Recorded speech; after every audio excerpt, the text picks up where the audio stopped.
Dalam mesyuarat hari ini, Yang Berhormat Perdana Menteri telah meminta pihak Kementerian Kewangan untuk meneliti segera proses penyasaran subsidi diesel dengan menggunakan mekanisme seperti yang telah dilaksanakan bagi Budi 95.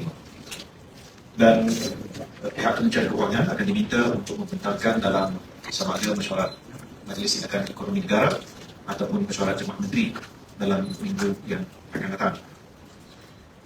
Jemaah Menteri juga hari ini telah meneliti aspek biodiesel, di mana kadar adunan biodiesel telah diputuskan akan ditingkatkan dari B10 kepada B15 bermula dengan adunan B12 tanpa melibatkan sebarang kos tambahan dari pihak kerajaan dan hanya menggunakan infrastruktur pengadunan biodiesel sedia ada.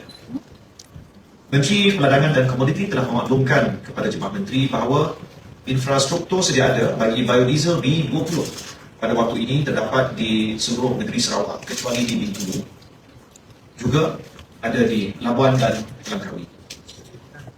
InsyaAllah pihak kerajaan akan meneliti langkah-langkah seterusnya dan Menteri Ekonomi akan melakukan satu lawatan ke premis untuk melihat bahan asas bagi tujuan adunan biodiesel pada hari Sabtu ini.